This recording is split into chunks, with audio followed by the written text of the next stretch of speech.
नानक बुगोयत जन तुरा, तेरे चाकरा पाखाक।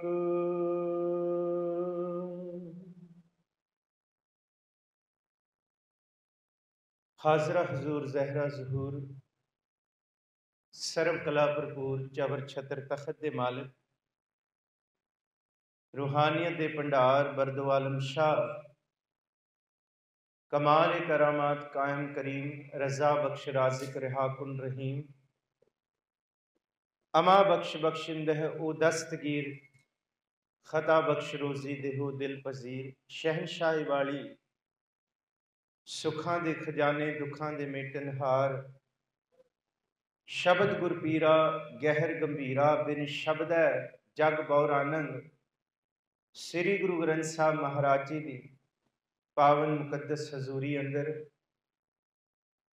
धन सतगुरु श्री गुरु ग्रंथ साहब महाराज जी की बाणी विच भगत कबीर जी तो बाद सब तो ज़्यादा बाणी जिन्हां भगतां दी आई है उन्हां विचों भगत नामदेव जी का अज तुसीं इस पावन स्थान ते भगत जी का आमद दिहाड़ा जन्म दिहाड़ा मना रहे हो और ये लगातार समागम 3 दिन तो चल रहे ने। कल भी आप जी ने गुरमुखां पासों कीर्तन ते इतिहास सरवण किया। अज आप सारे दूरों नेड़ियों भगत जी दे पावन दिहाड़े नूं मुख रखदिआं बहुत प्रेम बहुत सत्कार भावना दे नाल चरण शरण गुर एक पैंडा जाए चल सतगुर कोट पैंडा आगे हुई लेत हैं। इस भावना नाल अपने घरों तुर के समय विचों समा कढ़ के भगत जी दे पावन इस इतिहास नूं सरवण करन आयो। सतगुर जी का शुकराना जो सतगुर जी ने उदम बख्शिया। आप संगतां दे चरणां च इस्तिकबाल जो आप जुड़ के बैठे हो, सो बख्शो असीस आप संगतां दी नदरे इनायत सदका धन सतगुरु श्री गुरु ग्रंथ साहब जी की रहमत सदका ही ये विचारां होणियां ने। आप जिन्ने गुर दरबार विच मौजूद हो सिर ते मेर भरिया हथ रखो, असीस बख्शो। विचार आरंभ करिए। विचार आरंभन करन तो पहला धन चोजी प्रीतम दशमेश पिता सरबंस दानी, पुत्रां दे दानी सब कुछ वारण वाले ते सब कुछ वार के भी चढ़दी कला दा प्रतीक श्री गुरु गोबिंद सिंह साहब महाराज जी की फतेह सांझी करिए। आखिए जी वाहिगुरु जी का खालसा वाहिगुरु जी की फतेह। सतगुरु श्री गुरु ग्रंथ साहब महाराज जी की बाणी विच 15 मौजिज भगतां की बाणी है और ये 15 भगत कोई एक थां दे किसी एक जोग्राफिकल कंडीशन या एक खिते दे नहीं सन, ना ही इन्हां दा कोई कम इन्हां दा कारोबार या धर्म या विश्वास ते तां ना ही इस संसार दे विच वर्ण वंड करके जात एक सी। पहला आओ भगत नामदेव जी के जीवन बारे जानन तो पहला कि असी गुरु नानक साहब के सिख कहाउण वाले महाराष्ट्र दे विच जम्मे एक भगत की विचार क्यों कर रहे हैं कि किथे महाराष्ट्र ते किथे पंजाब की धरती, किथे मराठी बोली ते किथे गुरमुखी बोलने वाले पंजाबी बोलने वाले गुरु के सिख। सब तो पहला मन दे विच ये विचार साडे ये पैदा होए कि असी भगत नामदेव जी ते उन्हां बाबत ये विचार ते बाणी किस रूप दे विच पढ़ रहे हैं ते कित्थों ये खजाना आया ते कारण की सी कि धन गुरु नानक साहब महाराज जी नूं अपनियां उदासियां विच महाराष्ट्र पहुंच के ते सतगुरु गुरु नानक साहब उस थां ते पहुंचे जिथे भगत नामदेव जी का जन्म स्थान है ते उस थां ते पहुंच के, क्योंकि जिस जन्म स्थान नूं सारे इतिहासकार लिखते हैं, मैं किताब का नाम भी पहला दसदा कि भगत नामदेव जी की इतिहासक जिहड़ी किताब है वो भाई जोत सिंह जी ने भगतां दी बाणी दे विच भाव जिन्ने भगत होए ने उन्होंने जिक्र किया है। पर एक खास किताब भाई जोत सिंह जी ने लिखी है, वो लिखी है भगत नामदेव जी के जीवन ते बाणी उत्ते। और भाई जोत सिंह जी ने ये 2004 की किताब छपी हुई है पंजाबी यूनिवर्सिटी की पब्लिकेशन विभाग तो।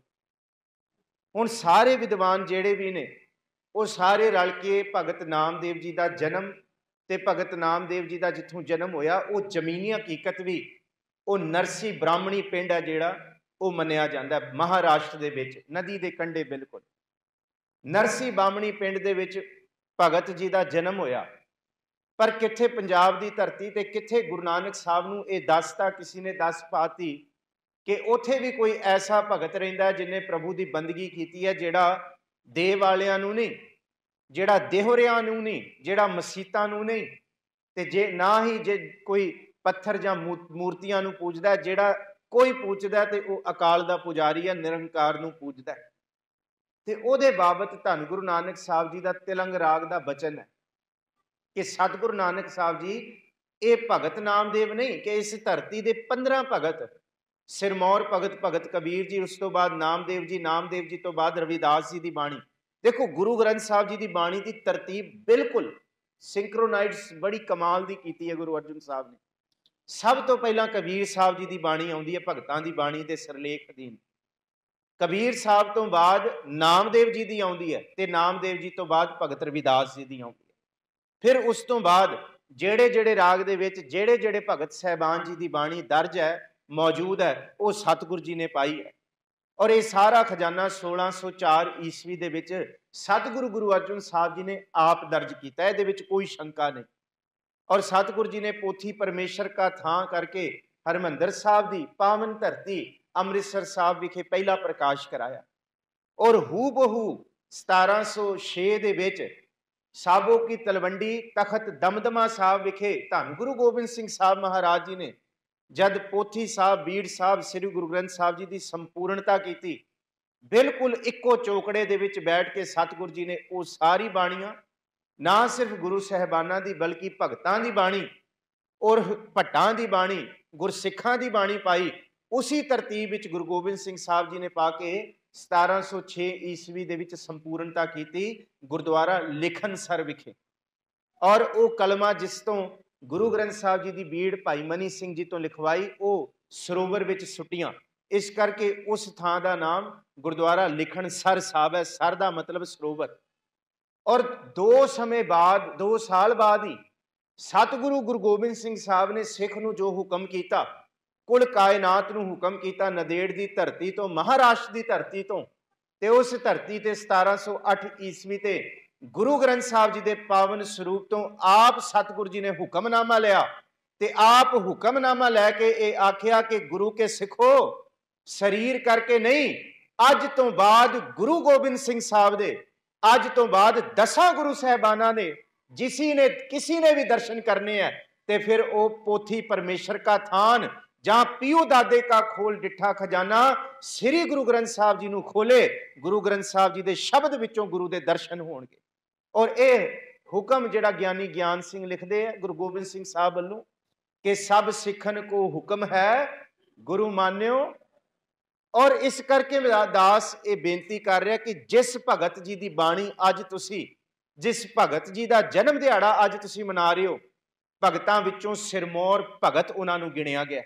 किथे दुनिया की धरती ते नहीं, ये खंडा ब्रह्मंडा के मालक, ये धरतियां बनाउण दे मालक, जब धरतियां भी खत्म हो जाणगियां तां भी श्री गुरु ग्रंथ साहब रहण वाला है। ते गुरु ग्रंथ साहब जी की बाणी दे विच भगत नामदेव जी नूं सिरमौर भगत की पदवी हासिल है, भगत कबीर जी तो बाद। सतगुरु गुरु ग्रंथ साहब जी की बाणी विच भगत नामदेव आए किथों? तिलंग महला पहला सतगुरु गुरु नानक साहब महाराज जी तुरे ने उदासियां ते सतगुरु जी क्यों तुरे ने? दुनिया दे विच बहुत भगत होए ने, बड़े बहुत इस तरह के बौरे लोग होए ने जिन्हां ने धरतियां दे रटन कीते है, जिहड़े तुरे ने धरतियां नूं गाउण वास्ते। कोई कहंदा मैं क्षेत्रां नूं, कोई शहरां नूं, कोई कहंदा मैं नवे कस्बियां नूं लभण तुरिया, नवे लोकां नूं मिलण तुरिया। सब कुछ ना कुछ अपनी झोली पवाउण तुरे ने। ते गुरु नानक साहब तो थोड़ा घट कुछ मील घट जिहड़ा तुरिया एक अरब देश का इबन बतूता, और उहदे नाम दे बड़े मॉल ते बहुत सारिया इतिहासक चीज़ां अरब देश वासियों ने बनाईयां। दुबई दे विच उहदे नाम दे मॉल बनाए ने। ਉਹ ਸਭ ਤੋਂ ਵੱਡਾ ਮੰਨਿਆ ਜਾਂਦਾ ਹੈ ਕਿ ਅਰਬ ਦੇਸ਼ ਦਾ ਸਭ ਤੋਂ ਵੱਡਾ ਇਸ ਧਰਤੀ ਦਾ ਘੁੰਮਣ ਵਾਲਾ, ਧਰਤੀ ਨੂੰ ਗਾਉਣ ਵਾਲਾ ਇਹ ਯਾਤਰੂ ਹੋਇਆ, ਜਿਨੇ ਕਈ ਹਜ਼ਾਰ ਮੀਲ, ਜਿਨੇ ਤਕਰੀਬਨ 23-24 ਹਜ਼ਾਰ ਮੀਲ ਇਸ ਧਰਤੀ ਨੂੰ ਗਾਇਆ।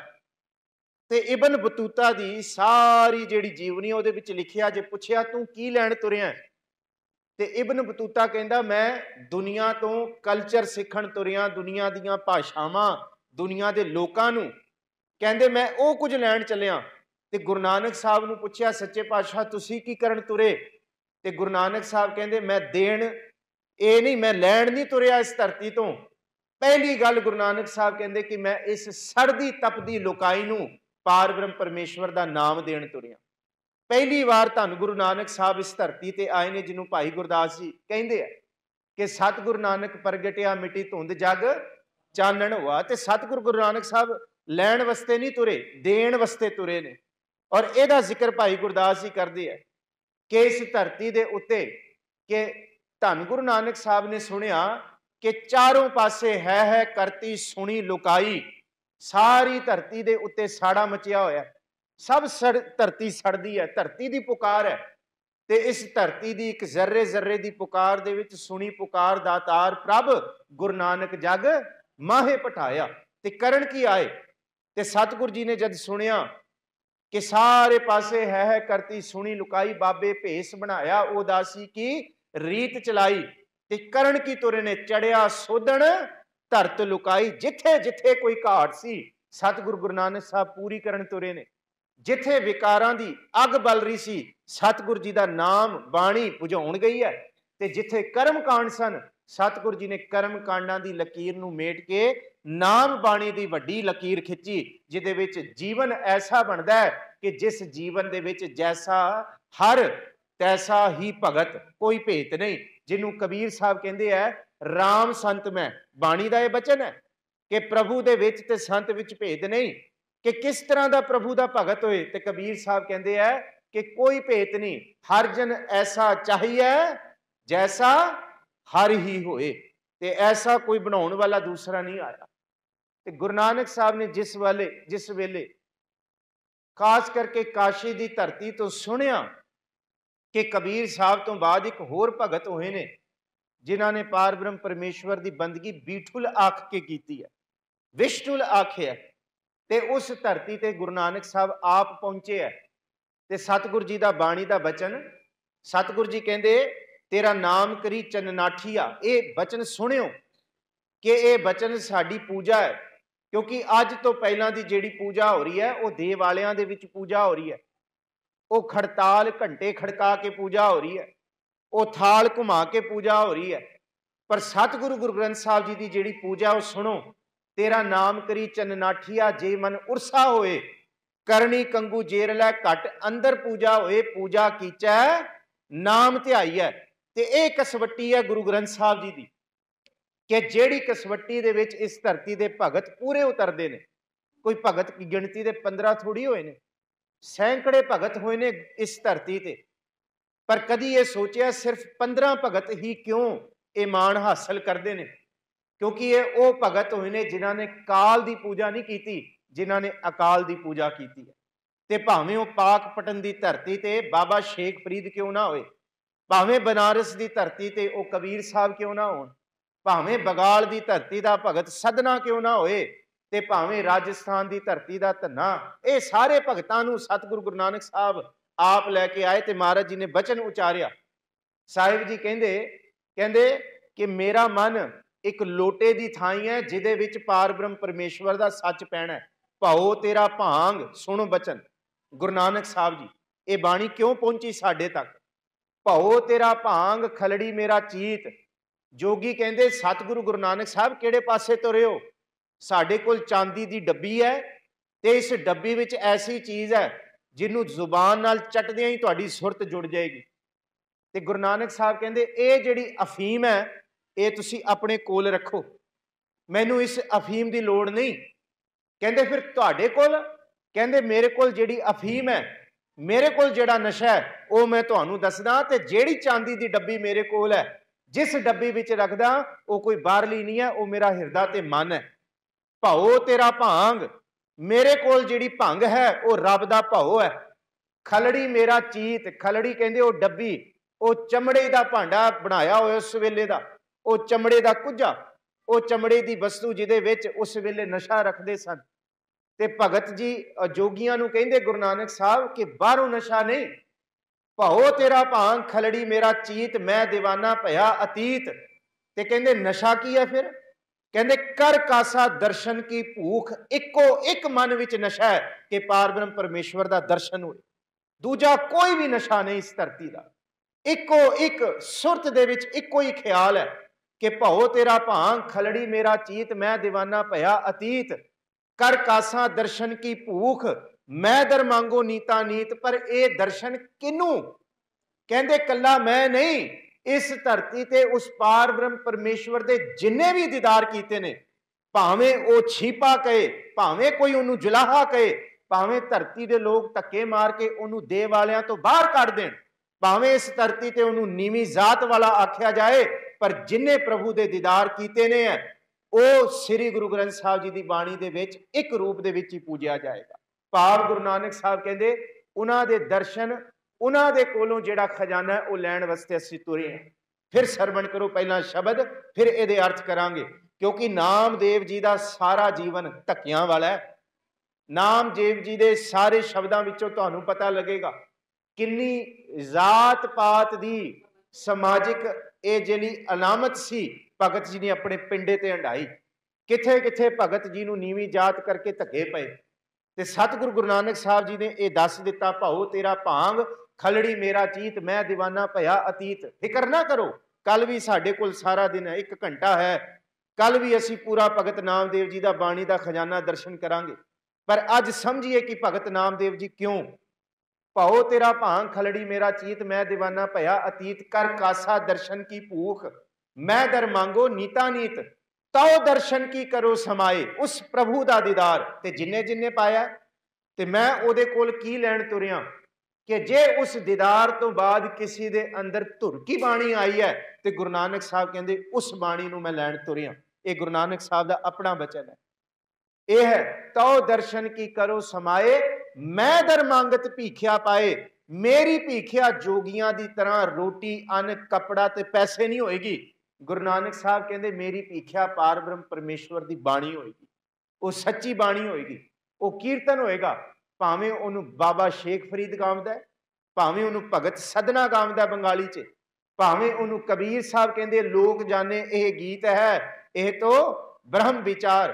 भावें इस धरती ते भगत कहाण वाले भगत सैन वर्गा भी उन्होंने गाँवदा, ते भावें इस धरती ते मैं नाही कछ हो नाही, किछ आहे ना मोरा, अवसर लज्जा राख लिहो, सदना जन तोरा। ते भावें सदना उन्होंने गाँवदा।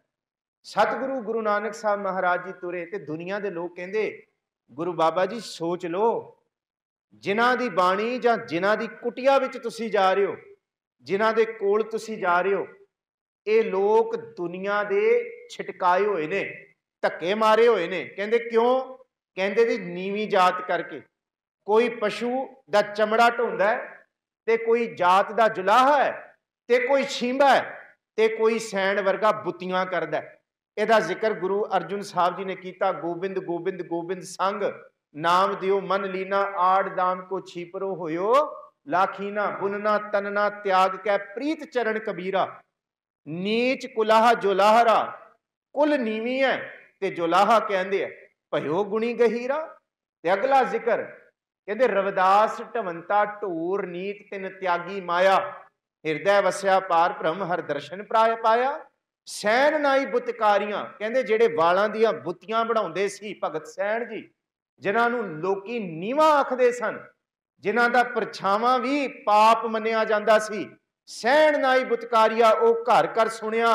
गुरु ग्रंथ साहब जी गुरु नानक साहब जी दे तरस सदके उस सैन ना जिन्हों लोकी नाई कहंदे सी, अज तो बाद वो घर घर दे विच पूजिया जाएगा।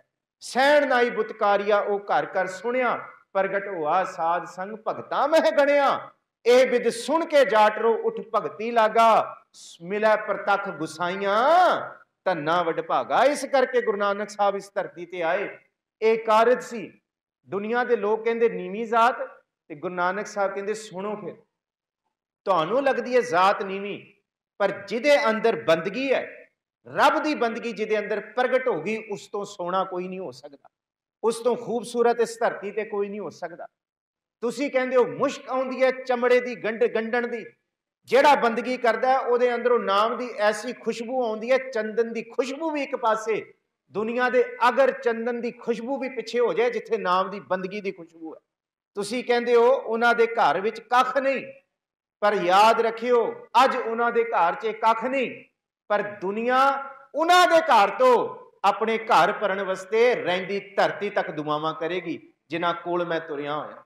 ਇਹ ਸਤਿਗੁਰ ਜੀ ਦਾ ਬਚਨ, ਭਾਓ ਤੇਰਾ ਭਾਂਗ ਖਲੜੀ ਮੇਰਾ ਚੀਤ, ਮੈਂ ਦੀਵਾਨਾ ਭਇਆ ਅਤੀਤ ਕਰ ਕਾਸਾ ਦਰਸ਼ਨ ਕੀ ਭੂਖ, ਮੈਂ ਦਰ ਮੰਗੋ ਨੀਤਾ ਨੀਤ ਤੋ ਦਰਸ਼ਨ ਕੀ ਕਰੋ ਸਮਾਏ, ਮੈਂ ਦਰ ਮੰਗਤ ਭੀਖਿਆ ਪਾਏ। ਤੁਸੀਂ ਕਹਿੰਦੇ ਹੋ ਨੀਵਾਂ, ਕੇਸਰ ਕੁਸਮ ਮਿਰਗ ਮੈਂ ਹਰਣਾ, ਸਰਬ ਸਰੀਰੀ ਚੜਨਾ, ਚੰਦਨ ਭਗਤਾਂ ਜੋਤ ਨੇਹੀ, ਸਰਬੇ ਪਰਮਲ ਕਰਨਾ, ਕਹਿ ਪਟ ਭਾਂਡਾ ਕਹਿ ਨਾ ਕੋਈ, ਐਸਾ ਭਗਤ ਵਰਣ ਮੈਂ ਹੋਈ।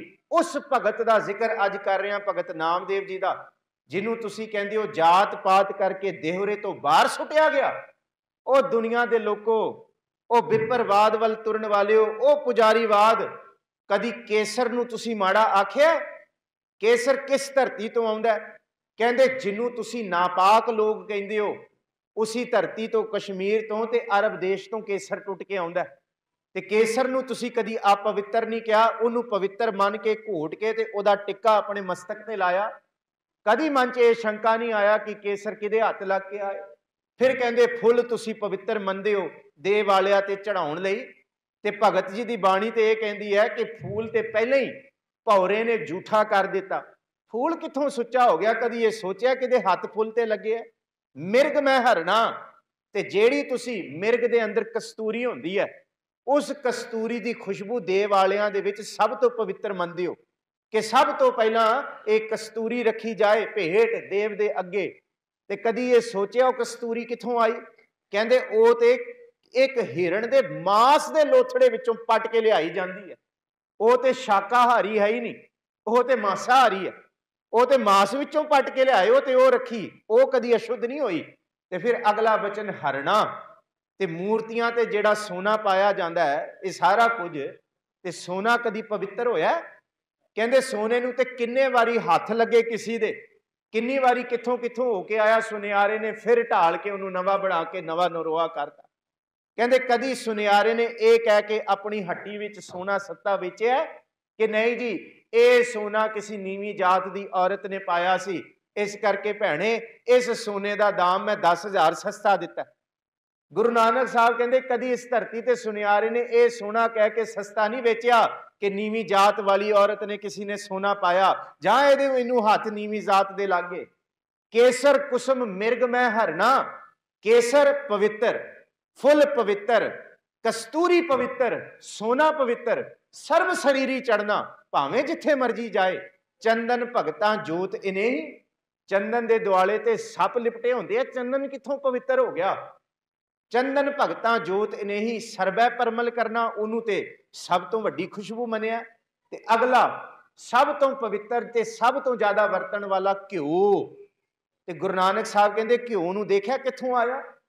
ਭਾਈ ਘਿਓ ਨੂੰ ਤੁਸੀਂ ਪਵਿੱਤਰ ਮੰਨਦੇ ਹੋ, ਘਿਓ ਹੈ ਤੇ ਪਸ਼ੂ ਦੀ ਚਮੜੀ, ਹੈ ਤੇ ਚਰਬੀ ਪਸ਼ੂ ਦੀ। ਗੁਰੂ ਨਾਨਕ ਸਾਹਿਬ ਇਸ ਲੌਜਿਕ ਅੱਗੇ ਕਿਸੇ ਦੀ ਗੱਲ ਨਹੀਂ ਤੁਰੀ, ਜਿਹੜੀ ਵੱਡੀ ਲਕੀਰ ਗੁਰੂ ਨਾਨਕ ਸਾਹਿਬ ਨੇ ਖਿੱਚੀ। ਕਹਿੰਦੇ ਤੁਸੀਂ ਕਹਿੰਦੇ ਹੋ ਘਿਓ ਦੀਆਂ ਜੋਤਾਂ ਬਲਣਗੀਆਂ, ਘਿਓ ਲਾਇਆ ਜਾਏਗਾ, ਘਿਓ ਦੇ ਪਕਵਾਨ ਬਣਨਗੇ। ਘਿਓ ਕਿੱਥੋਂ ਆਇਆ? ਧੰਨ ਗੁਰੂ ਨਾਨਕ ਸਾਹਿਬ ਜੀ ਕਹਿੰਦੇ ਪਹਿਲੇ ਤੇ ਇਹ ਪਸ਼ੂ ਦੀ ਚਰਬੀ, ਤੇ ਦੂਸਰਾ दूध ਤਾਂ ਥਨੋਂ ਬਚਰੇ ਬਿਟਾ ਰਿਓ, ਦੁੱਧ ਤਾਂ ਪਹਿਲਾਂ ਹੀ ਝੂਠਾ ਕਰਤਾ ਬਛਰੇ ਨੇ ਥਨ ਦੇ ਵਿੱਚ ਮੂੰਹ ਲਾ ਕੇ, ਤੇ ਦੁੱਧ ਕਿਤੋਂ ਪਵਿੱਤਰ ਹੋ ਗਿਆ? ਤੇ ਗੁਰੂ ਨਾਨਕ ਸਾਹਿਬ ਕਹਿੰਦੇ ਜੇ ਇਹ ਚੀਜ਼ਾਂ ਪਵਿੱਤਰ ਨੇ ਤੇ ਫਿਰ ਮੇਰੇ ਲਈ ਇਸ ਧਰਤੀ ਦੇ ਸਾਰੇ ਭਗਤ ਪਵਿੱਤਰ ਨੇ, ਜਾਤ ਪਾਤਾਂ ਤੋਂ ਉੱਤੇ ਉੱਠ ਕੇ ਜਿਹਦੇ ਅੰਦਰ ਪ੍ਰਭੂ ਦਾ ਨਾਮ ਆਇਆ। ਇਹ ਬੜਾ ਵੱਡਾ ਲੌਜਿਕ ਹੈ। ਕੇਸਰ ਕੁਸਮ ਮਿਰਗ ਮੈਂ ਹਰਨਾ, ਸਰਬ ਸਰੀਰੀ ਚੜਨਾ, ਚੰਦਨ ਭਗਤਾਂ ਜੋਤ ਇਨੇਹੀ, ਸਰਬੇ ਕਰ ਪਰਮਲ ਕਰਨਾ, ਸਾਰਿਆਂ ਨੂੰ ਖੁਸ਼ਬੂ ਦਿੰਦਾ ਹੈ। ਜਿਸ ਤਰ੍ਹਾਂ ਚੰਦਨ ਸਾਰਿਆਂ ਨੂੰ ਖੁਸ਼ਬੂ ਦਿੰਦਾ ਹੈ, ਬੰਦਗੀ ਕਰਨ ਵਾਲਾ ਜਿਹੜੀ ਮਰਜ਼ੀ ਜਾਤ ਦਾ ਹੋਏ, ਜਿਹੜੀ ਮਰਜ਼ੀ ਕੁਲ ਦਾ ਹੋਏ, ਜਿਹੜੇ ਮਰਜ਼ੀ ਉਹ ਕਸਬੇ ਦਾ ਹੋਏ, ਜਿਹੜੇ ਮਰਜ਼ੀ ਪਿਛੋਕੜ ਦਾ ਹੋਏ, ਉਹਦੀ ਖੁਸ਼ਬੂ ਚੰਦਨ ਦੀ ਤਰ੍ਹਾਂ ਸਾਰੀ ਥਾਵਾਂ ਤੇ ਫੈਲੇਗੀ। ਉਹਨੂੰ ਕੋਈ ਛੁਪਾ ਨਹੀਂ ਸਕਦਾ। ਇਹਦਾ ਜ਼ਿਕਰ ਬਾਣੀ ਦੇ ਵਿੱਚ ਆਇਆ। ਇਹਦੇ ਭਗਤ ਜੀ ਦਾ ਇੱਕ ਵਚਨ ਮੈਂ ਨਾਲ ਲਵਾਂ। ਭਗਤ ਜੀ ਕਹਿੰਦੇ ਕਿ ਮੈਂ ਆਪਣਾ ਮਨ ਦੇ ਕੇ ਭਗਤੀ ਕੀਤੀ ਹੈ, ਪਰ ਇਹ ਬੰਦਗੀ ਲੁਕਾਇਆ ਨਹੀਂ ਲੁਕਦੀ।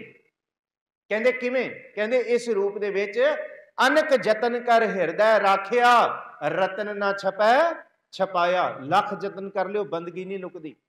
ਇਸ ਕਰਕੇ ਕੇਸਰ ਕੁਸਮ ਮਿਰਗ ਮੈਂ ਹਰਨਾ, ਸਰਬ ਸਰੀਰੀ ਚੜਨਾ, ਚੰਦਨ ਭਗਤਾਂ ਜੋਤ ਨੇ ਹੀ, ਸਰਬੇ ਪਰਮਲ ਕਰਮਾ ਕਰਨਾ, ਘੈ ਪਟ ਭਾਂਡਾ ਕਹੇ ਨਾ ਕੋਈ, ਘਿਓ ਨੂੰ ਕਦੀ ਮੰਦਾ ਨਹੀਂ ਆਖਿਆ।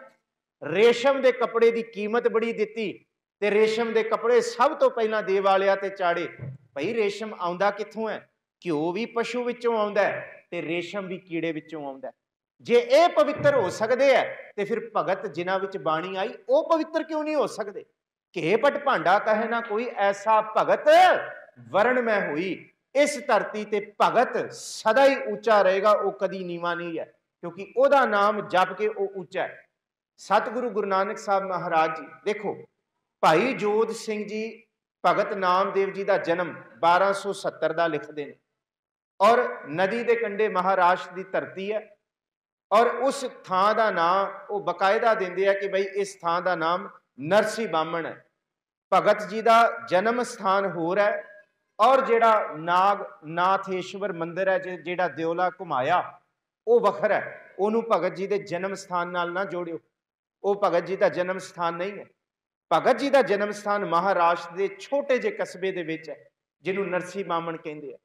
ਭਗਤ ਨਾਮਦੇਵ ਜੀ ਸਭ ਤੋਂ ਪਹਿਲਾਂ ਜਦ ਜੰਮੇ ਹੈ, ਕਿਉਂਕਿ ਇਹਨਾਂ ਦੇ ਪਿਤਾ ਜਿਹੜੇ ਹੋਏ ਨੇ ਨਾ, ਕਿਉਂਕਿ ਜਿਨ੍ਹਾਂ ਦਾ ਨਾਮ ਡਾਮ ਸੇਤੂ ਲਿਖਿਆ ਤੇ ਮਾਤਾ ਗੋਨਾਬਾਈ ਜੀ, ਇਹਨਾਂ ਦੇ ਘਰ ਪਹਿਲਾਂ ਧੀ ਰਾਣੀ ਦਾ ਜਨਮ ਹੋਇਆ, ਤੇ ਕਈ ਸਾਲ ਇਹਨਾਂ ਦੇ ਘਰ ਦੂਜੀ ਔਲਾਦ ਨਹੀਂ ਹੋਈ, ਤੇ ਇਹਨਾਂ ਨੇ ਬੀਠੁਲ ਨੂੰ ਪੂਜਣਾ ਸ਼ੁਰੂ ਕੀਤਾ। ਸੁਣਿਓ, ਹੁਣ ਮਨ 'ਚ ਸ਼ੰਕਾ ਨਾ ਰੱਖਿਓ, ਤੁਹਾਡੇ ਸਾਰੇ ਸ਼ੰਕੇ ਗੁਰੂ ਗ੍ਰੰਥ ਸਾਹਿਬ ਜੀ ਦੀ ਬਾਣੀ ਦੂਰ ਕਰੇਗੀ। ਇਹਨਾਂ ਨੇ ਬੀਠੁਲ ਨੂੰ, ਤੇ ਬੀਠੁਲ ਕਿੱਥੋਂ ਬਣਿਆ? ਕਹਿੰਦੇ ਇੱਕ ਚੰਦਰਹੰਸ ਖੂਬਸੂਰਤ ਔਰਤ ਦੇ ਪਿੱਛੇ ਸ਼੍ਰੀ ਕ੍ਰਿਸ਼ਨ ਜੀ ਇੱਕ ਜੰਗਲ ਵਿੱਚ ਗਏ, ਸੁਣਿਆ ਕਿ ਬੜੀ ਖੂਬਸੂਰਤ ਹੈ। ਸ਼੍ਰੀ ਕ੍ਰਿਸ਼ਨ ਜੀ ਗਵਾਲੇ ਦਾ ਰੂਪ ਧਾਰ ਕੇ ਗਏ, ਤੇ ਇੱਟ ਦੇ ਉੱਤੇ ਦੋਨੋਂ ਹੱਥ ਤੇ ਦੋਨੋਂ ਪੈਰ ਲੈ ਕੇ ਖੜੇ ਹੋਏ। ਵੀਟ ਜਿਹਨੂੰ ਕਹਿੰਦੇ, ਵੀਟ ਮਹਾਰਾਸ਼ਟਰੀ ਦੇ ਵਿੱਚ ਇੱਟ ਨੂੰ ਕਿਹਾ ਗਿਆ, ਅਸੀਂ ਇੱਟ ਕਹਿੰਦੇ ਆ, ਉਹ ਵੀਟ ਕਹਿੰਦੇ ਆ। ਕਹਿੰਦੇ ਜਿਸ ਵੇਲੇ ਉਸ ਔਰਤ ਨੇ ਸ਼੍ਰੀ ਕ੍ਰਿਸ਼ਨ ਗਵਾਲੇ ਰੂਪ ਦੇ ਵਿੱਚ ਦੇਖਿਆ, ਤੇ ਉਹਨੇ ਕੁਬੋਲ ਬੋਲੇ, ਮਾੜੇ ਬਚਨ ਬੋਲੇ। ਇਹ ਇੱਕ ਲਖਤ ਕ੍ਰਿਸ਼ਨ ਜੀ ਨੇ ਆਪਣਾ ਰੂਪ ਜਦ ਦਿਖਾਇਆ, ਉਹ ਕ੍ਰਿਸ਼ਨ ਜੀ ਤੇ ਮੋਹ ਹੀ ਗਈ। ਤੇ ਜਿਸ ਇੱਟ ਦੇ ਉੱਤੇ ਕਹਿੰਦੇ ਵਿਸ਼ਨੂੰ ਜੀ ਦਾ ਅਵਤਾਰ ਸ਼੍ਰੀ ਕ੍ਰਿਸ਼ਨ ਜੀ ਖੜੇ ਸਨ, ਵਿਸ਼ਟ ਵੀਟ ਕਹਿੰਦੇ ਆ ਇੱਟ, ਸਥਲ ਕਹਿੰਦੇ ਆ ਉਹ ਥਾਂ। ਕਹਿੰਦੇ ਜਿੱਥੇ ਉਹ ਇੱਟ ਤੇ ਸ਼੍ਰੀ ਕ੍ਰਿਸ਼ਨ ਜੀ ਵਿਸ਼ਨੂੰ ਦਾ ਰੂਪ ਖੜੇ ਸਨ, ਉਥੇ ਮੰਦਿਰ ਬਣ ਗਿਆ ਵੀਠੁਲ। ਇਹ ਵੀਟ ਸਥਲ ਤੋਂ ਇਹਨੂੰ ਸਾਰੇ ਵਿਦਵਾਨ, ਤਕਰੀਬਨ ਸਾਰੇ ਵਿਦਵਾਨ, ਪ੍ਰੋਫੈਸਰ ਸਾਹਿਬ ਸਿੰਘ ਵੀ ਜਦ ਭਗਤ ਨਾਮਦੇਵ ਜੀ ਦੇ ਸ਼ਬਦਾਂ ਦੇ ਅਰਥ ਕਰਦੇ ਨੇ, ਸ਼ਬਦਾਰਥ ਵੀ, ਭਾਵੇਂ ਜੋਤ ਸਿੰਘ ਵੀ ਹੈ, ਔਰ ਸਾਰੇ ਵਿਦਵਾਨ ਇਸ ਧਰਤੀ ਦੇ, ਭਾਈ ਵੀਰ ਸਿੰਘ ਵਰਗੇ ਵੀ, ਜਦ ਇਹ ਵੀਠੁਲ ਨੂੰ ਬਿਆਨ ਕਰਨਗੇ, ਤੇ ਵੀਠੁਲ ਦਾ ਮਤਲਬ ਇੱਥੋਂ ਆਇਆ, ਵੀਟ ਸਥਲ, ਇੱਟ ਤੋਂ, ਜਿਸ ਇੱਟ ਉੱਤੇ ਵਿਸ਼ਨੂੰ ਦਾ ਅਵਤਾਰ ਜਿਹਨੇ ਖੜੇ ਹੋਏ। ਤੇ ਉਹਨਾਂ ਦੇ ਮਾਤ ਪਿਤਾ ਨੇ ਵੀਠੁਲ ਦੀ ਪੂਜਾ ਸ਼ੁਰੂ ਕੀਤੀ। ਕਿਹਨਾਂ ਦੇ? ਭਗਤ ਨਾਮਦੇਵ ਜੀ ਦੇ। ਤੇ ਇਹ ਮੰਨਿਆ ਗਿਆ ਕਿ ਉਹਨਾਂ ਦੇ ਮਾਂ ਪਿਓ ਕਹਿੰਦੇ, ਖਾਸ ਕਰਕੇ ਉਹਨਾਂ ਦੇ ਪਿਤਾ ਜੀ, ਜਿਨ੍ਹਾਂ ਦਾ ਨਾਮ ਇਤਿਹਾਸ ਲਿਖਦਾ ਦਾਮ ਸੇਤੂ, ਉਹਨਾਂ ਨੇ ਮੰਨਿਆ ਕਿ ਕਈ ਸਾਲਾਂ ਬਾਅਦ ਘਰ ਵਿੱਚ ਪੁੱਤਰ ਦੀ ਆਮਦ ਹੋਈ ਹੈ, ਤੇ ਇਹ ਜੇ ਆਮਦ ਹੋਈ ਹੈ ਤੇ ਇਹ ਵੀਠੁਲ ਦੀ ਕਿਰਪਾ ਨਾਲ ਹੋਈ ਹੈ। ਤੇ ਉਹਨਾਂ ਨੇ ਵੀਠੁਲ ਦੀ ਪੂਜਾ ਸ਼ੁਰੂ ਕਰਤੀ, ਤੇ ਬੱਚੇ ਨੂੰ ਵੀ ਵੀਠੁਲ ਜਪਾਉਣਾ ਸ਼ੁਰੂ ਕੀਤਾ, ਭਾਵ ਭਗਤ ਨਾਮਦੇਵ ਜੀ ਨੂੰ। ਜਿਉਂ-ਜਿਉਂ ਭਗਤ ਨਾਮਦੇਵ 5 ਸਾਲ ਦੇ ਹੋਏ, ਤੇ ਪਿੰਡ ਦੇ ਬ੍ਰਾਹਮਣ ਕੋਲ ਭੇਜਿਆ। ਬ੍ਰਾਹਮਣ ਨੇ ਕਿਹਾ ਕਿ ਪੱਟੀ ਦੇ ਉੱਤੇ ਲਿਖੋ ਓਮ ਨਮः, ਤੇ ਭਗਤ ਨਾਮਦੇਵ ਜੀ ਨੇ ਲਿਖਿਆ ਓਮ ਨਮः ਨਹੀਂ, ਵੀਠੁਲ, ਕਿਉਂਕਿ ਪਿਤਾ ਨੇ ਜੋ ਕੁਝ ਘਰੋਂ ਪੜਾਇਆ ਸੀ, ਕਈ ਕਹਿੰਦੇ ਨਾਨਾ ਜੀ ਨੇ, ਤੇ ਕਹਿੰਦੇ ਜਿਸ ਵੇਲੇ 7 ਸਾਲ ਦੀ ਉਮਰ ਹੋਈ, ਇਹ ਦੋ ਵਿਤਕਰੇ ਨੇ, ਇਹਦੇ ਵਿੱਚ ਕੋਈ ਸ਼ੰਕਾ ਕਰਨ ਦੀ ਲੋੜ ਨਹੀਂ। ਕਈ ਕਹਿੰਦੇ ਨਾਨਾ ਜੀ ਨੇ, ਤੇ ਕਈ ਕਹਿੰਦੇ ਪਿਤਾ ਜੀ ਨੇ। ਕਹਿੰਦੇ ਕੰਮ ਕਰਕੇ ਪਿੰਡ ਤੋਂ ਬਾਹਰ ਜਾਣਾ ਸੀ, ਤੇ ਹਰ ਰਾਤ ਨੂੰ ਉਹ ਵੀਠੁਲ ਨੂੰ ਇਸ਼ਨਾਨ ਕਰਾ ਕੇ ਤੇ ਦੁੱਧ ਪਿਲਾਉਂਦੇ ਸਨ, ਮੂਰਤੀ ਪੂਜਾ। ਇਹਦੇ ਵਿੱਚ ਸ਼ੰਕਾ ਨਾ ਰੱਖਿਓ। ਜੇ ਗੁਰੂ ਅੰਗਦ ਸਾਹਿਬ ਦੀ ਗੱਲ ਆਏਗੀ, ਤੇ ਗੁਰੂ ਅੰਗਦ ਸਾਹਿਬ ਗੁਰੂ ਨਾਨਕ ਸਾਹਿਬ ਦੇ ਘਰ ਆਉਣ ਤੋਂ ਪਹਿਲਾਂ ਕਿੱਥੇ ਜਾਂਦੇ ਨੇ। ਜੇ ਗੁਰੂ ਅਮਰਦਾਸ ਜੀ ਦੀ ਗੱਲ ਆਏਗੀ, ਤੇ ਗੁਰੂ ਅਮਰਦਾਸ ਜੀ ਇੱਕ ਵਾਰੀ ਨਹੀਂ, ਕਿੰਨੀ ਵਾਰੀ, 18 ਵਾਰੀ, 18 ਸਾਲ ਲਗਾਤਾਰ ਜਵਾਲਾ ਜੀ ਦੇ ਦਰਸ਼ਨਾਂ 'ਚ ਜਾਂਦੇ ਰਹੇ। ਪਹਿਲੇ ਵਾਲੀ ਗੱਲ ਨਹੀਂ। ਜੋ ਗੁਰੂ ਨਾਨਕ ਸਾਹਿਬ ਜੀ ਦੇ ਦਰ ਤੇ ਆ ਕੇ ਜੋ ਗੁਰੂ ਬਣਨ ਤੋਂ ਬਾਅਦ ਜਿਹੜੀ ਸਿੱਖਿਆ ਉਹਦੇ ਬਾਰੇ ਅਸੀਂ ਜ਼ਿਕਰ ਕਰਾਂਗੇ। ਅੱਛਾ, ਫਿਰ ਭਗਤ ਨਾਮਦੇਵ ਜੀ 7 ਸਾਲ ਦੀ ਉਮਰ 'ਚ ਉਹਨਾਂ ਦੇ ਪਿਤਾ ਜੀ ਨੇ ਕਿਹਾ ਕਿ ਸਾਡੇ ਪਿੱਛੋਂ ਇਸ ਮੂਰਤੀ ਦੀ ਸੇਵਾ ਕਰਨੀ ਹੈ। ਇਹ ਤਾਈਓ ਇਹ ਪ੍ਰਬੰਧਕ ਜਨਾਂ ਨੇ ਜਿਹੜੇ ਦੀਵਾਨ ਕੀਤੇ ਨੇ ਨਾ, ਇਹ ਦੀਵਾਨ ਛੋਟੀਆਂ ਤੇ ਰੋਜ਼ ਕਥਾਵਾਂ ਦੇ ਵਿੱਚ ਨਹੀਂ ਬਿਆਨ ਹੋ ਸਕਦੇ। ਇਹ ਇਤਿਹਾਸ ਬਹਿ ਕੇ ਅਸੀਂ ਇਹ ਜਿਹੜਾ ਇਹਨਾਂ ਨੇ ਇਹ ਸਮਾਗਮ ਕੀਤਾ, ਬਹੁਤ ਵੱਡਾ, ਬਹੁਤ ਸੋਹਣਾ ਤੇ ਬੜਾ ਸ਼ਲਾਘਾਯੋਗ ਹੈ। ਗੁਰੂ ਸਾਹਿਬਾਨਾਂ ਦਾ ਤੇ ਅਸੀਂ ਕਰਦੇ ਹਾਂ, ਭਗਤਾਂ ਦਾ ਜਾਣਨਾ ਵੀ ਬੜਾ ਜ਼ਰੂਰੀ ਹੈ, ਕਿਉਂਕਿ ਗੁਰੂ ਦਾ ਸਫ਼ਰ ਉੱਤੋਂ ਲੈ ਕੇ ਥੱਲੇ ਦਾ ਹੁੰਦਾ ਹੈ ਤੇ ਭਗਤ ਦਾ ਸਫ਼ਰ ਥੱਲੋਂ ਲੈ ਕੇ ਉੱਤੇ ਦਾ ਹੁੰਦਾ। ਸਮਝਿਓ, ਗੁਰੂ ਤੇ ਪਹਿਲਾਂ ਬਾਬੇ ਪਾਇਆ ਬਖਸ਼ਦਰ ਤੇ ਭਗਤਾਂ ਨੂੰ ਧੱਕੇ ਪਏ ਨੇ, ਭਗਤਾਂ ਨੂੰ ਜ਼ੰਜੀਰਾਂ ਬਣ ਕੇ ਸੁੱਟਿਆ ਗਿਆ, ਭਗਤਾਂ ਨੂੰ ਮਰੀ ਗਊ ਜਿੰਦਾ ਕਰਾਉਣ ਵਾਸਤੇ ਹਰ ਤਰ੍ਹਾਂ ਦੇ ਜ਼ੁਲਮ ਤੇ ਡਰਾਵੇ ਦਿੱਤੇ ਗਏ ਨੇ, ਭਗਤਾਂ ਨੂੰ ਮੰਦਰਾਂ ਤੋਂ ਬਾਹਰ ਕੱਢਿਆ ਗਿਆ, ਭਗਤਾਂ ਨੂੰ ਬ੍ਰਾਹਮਣਾਂ ਦੀ ਸਭਾ 'ਚ ਨਹੀਂ ਬੈਠਣ ਦਿੱਤਾ ਗਿਆ। ਕਬੀਰ ਸਾਹਿਬ ਨੂੰ ਕਿਹਾ, ਜੇ ਬਹੁਤਾ ਆਪਣੇ ਰੱਬ ਉੱਤੇ ਵਿਸ਼ਵਾਸ ਹੈ ਤੇ ਚੱਕੋ ਆਪਣਾ ਟਿੰਡਾ ਤੋਰੀ ਬੋਰੀ ਬਿਸਤਰਾ ਤੇ ਮਰ ਘਟ ਜਾ ਕੇ ਮਰੋ, ਫਿਰ ਪਤਾ ਲੱਗਦਾ ਸਵਰਗ ਮਿਲਦਾ ਜਾਂ ਨਰਕ ਮਿਲਦਾ। ਤਾਈਓ ਕਬੀਰ ਸਾਹਿਬ ਨੂੰ ਕਹਿਣਾ ਪਿਆ ਸੀ, ਉਹ ਹਰ ਕੇ ਸੰਤ ਨਾ ਆਖੀਆਂ ਬਾਨਾਰਸ ਕੇ ਠੱਗ। ਉਹ ਗੁਰੂ ਕੇ ਸਿੱਖੋ, ਭਗਤਾਂ ਦੀ ਬਾਣੀ ਪੜ੍ਹਨ ਤੋਂ ਬਿਨਾਂ ਤੁਹਾਡੇ ਜੀਵਨ ਦੇ ਅੰਦਰ ਭਗਤੀ ਦਾ ਸਿਰੜ ਨਹੀਂ ਪੈਦਾ ਹੋ ਸਕਦਾ। ਇਹ ਭਗਤੀ ਦਾ ਸਿਰੜ ਜੀਵਨ ਦੇ ਵਿੱਚ, ਗ੍ਰਸਤ ਵਿੱਚ ਭਗਤੀ ਕਿਵੇਂ ਕਮਾਉਣੀ ਹੈ, ਦੁਨੀਆ ਦੇ ਵਿਕਾਰਾਂ ਦੇ ਵਿੱਚ ਭਗਤੀ ਕਿਵੇਂ ਕਰਾਣੀ ਹੈ। ਗੁਰੂ ਨਾਨਕ ਸਾਹਿਬ ਇੱਕ ਨਹੀਂ 15 ਭਗਤਾਂ ਨੂੰ ਤੁਹਾਡੇ ਸਾਹਮਣੇ ਲੈ ਕੇ ਆਏ, ਇਹਨਾਂ ਤੋਂ ਸਿੱਖੋ। ਇਹਨਾਂ ਉੱਤੇ ਇੰਨੇ ਕਰੜੇ ਜ਼ੁਲਮ ਹੋਏ ਤਾਂ ਵੀ ਇਹਨਾਂ ਨੇ ਰੱਬ ਦੀ ਬੰਦਗੀ ਨਹੀਂ ਛੱਡੀ। ਸਾਨੂੰ ਕੋਈ ਥੋੜਾ ਜਿਹਾ ਲਾਲਚ ਦੇ ਤੇ ਅਸੀਂ ਰਹਿ ਰੱਬ ਦਾ ਨਾਂ ਦੂਜੇ ਪਾਸੇ ਤੁਰ ਪੈਂਦੇ ਆ। ਸਤਿਗੁਰੂ ਗੁਰੂ ਨਾਨਕ ਸਾਹਿਬ ਮਹਾਰਾਜ ਜੀ ਦਾ ਇਹ ਤਰਸ ਹੈ ਤੇ ਭਗਤ ਨਾਮਦੇਵ ਜੀ ਨੂੰ ਕੋਈ ਨਹੀਂ ਸੀ ਜਾਣਦਾ ਇਸ ਧਰਤੀ ਤੇ ਜੇ ਗੁਰੂ ਨਾਨਕ ਸਾਹਿਬ ਜੀ ਇਹ ਤਰਸ ਨਾ ਕਰਦੇ। ਸਤਿਗੁਰੂ ਗੁਰੂ ਨਾਨਕ ਸਾਹਿਬ ਮਹਾਰਾਜ ਜੀ ਨੇ ਤਰਸ ਕੀਤਾ। ਭਗਤ ਨਾਮਦੇਵ ਜੀ 7 ਸਾਲ ਦੀ ਉਮਰ ਹੋਈ, ਪਿਤਾ ਕਹਿੰਦੇ ਜੀ ਦੁੱਧ ਪਿਲਾਉਣਾ ਤੇ ਜਿੱਦ ਅੜ ਗਈ ਬਚਪਨ ਦੀ, ਕਹਿੰਦੇ ਹੁਣ ਪਿਲਾ ਕੇ ਹੀ ਛੱਡਣਾ। ਉਹਨਾਂ ਨੂੰ ਇਹ ਨਹੀਂ ਸੀ ਪਤਾ ਕਿ ਮੂਰਤੀ ਦੁੱਧ ਨਹੀਂ ਪੀਂਦੀ, ਸਿਰਫ ਮੂਰਤੀ ਨੂੰ ਭੋਗ ਲਾਉਣ ਵਾਸਤੇ ਦੁੱਧ ਰੱਖਿਆ ਜਾਂਦਾ, ਨਮਸਕਾਰ ਕਰਕੇ ਮੰਤਰ ਪੜ੍ਹ ਕੇ ਤੇ ਸੌਂ ਜਾਇਆ ਜਾਂਦਾ। ਸਾਰੀ ਰਾਤ ਬਚਪਨ ਬਾਲ ਬੁੱਧ ਦੇ ਵਿੱਚ ਭਾਈ ਜੋਤ ਸਿੰਘ ਲਿਖਦੇ ਆ, ਨਾਮਦੇਵ ਨਹੀਂ ਟਲੇ ਤੇ ਕਹਿੰਦੇ ਉਸ ਬਾਲ ਬੁੱਧ, ਉਸ ਭੋਲੇਪਨ ਤੇ ਅੰਦਰ ਦੇ ਪ੍ਰੇਮ ਸਦਕੇ ਕਹਿੰਦੇ ਹੋ ਸਕਦਾ ਰੱਬ ਨੇ ਦੁੱਧ ਦੀ ਕਲਾ ਵਰਤਾਤੀ ਹੋਏ, ਵਰਤਾਈ, ਇਹਦੇ ਵਿੱਚ ਕੋਈ ਸ਼ੰਕਾ ਨਾ ਰੱਖਿਓ। ਇੱਥੇ ਵੱਡਾ ਕੁਝ ਬਹੁਤ, ਜਿੱਥੇ ਸਾਡੀ ਮਤ ਦੀ ਸੀਮਾ ਖਤਮ ਹੁੰਦੀ ਹੈ ਨਾ, ਉੱਥੇ ਪਾਰ ਬ੍ਰਹਮ ਪਰਮੇਸ਼ਵਰ ਦੀ ਕਲਾ ਸ਼ੁਰੂ ਹੁੰਦੀ ਹੈ। ਉਹਦੇ ਬਾਰੇ ਨਹੀਂ ਅਸੀਂ ਸੋਚ ਸਕਦੇ, ਕਿਉਂਕਿ ਭਗਤ ਰਵਿਦਾਸ ਨੇ ਕਹਿਤਾ ਸੀ ਬੰਦੇ ਦੀ ਮਤ ਖੂਹ ਦੇ ਡੱਡੂ ਦੀ ਤਰ੍ਹਾਂ ਹੈ ਤੇ ਭਗਤ ਰੱਬ ਦਾ ਜੀਵਨ ਸਮੁੰਦਰ ਦੀ ਤਰ੍ਹਾਂ ਹੈ।